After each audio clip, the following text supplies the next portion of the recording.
দেবদাস ও পার্বতী ছোটবেলার বন্ধু ছিল। একসঙ্গে বড় হতে হতে তাদের মধ্যে গভীর ভালোবাসা জন্মায়।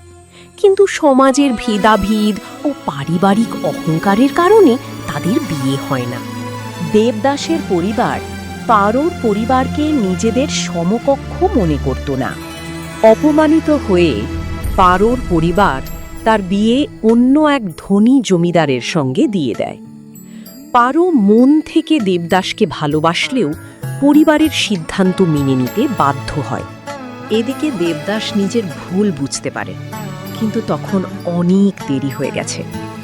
পারোকে হারানোর দুঃখে সে মদ্যপানে আসক্ত হয়ে পড়ে। তার জীবনে আসে চন্দ্রমুখী, একজন নর্তকী, যিনি দেবদাসকে নিঃস্বার্থভাবে ভালোবাসতেন।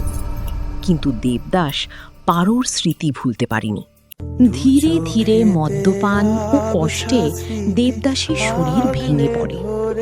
মৃত্যুর আগে সে একবার পারোকে দেখার জন্য তার বাড়ির সামনে আসে, কিন্তু পারোর সঙ্গে দেখা হওয়ার আগেই দেবদাস শেষ নিঃশ্বাস ত্যাগ করে। গল্পটা যদি ভালো লাগে তাহলে লাইক ও সাবস্ক্রাইব করে দেবেন।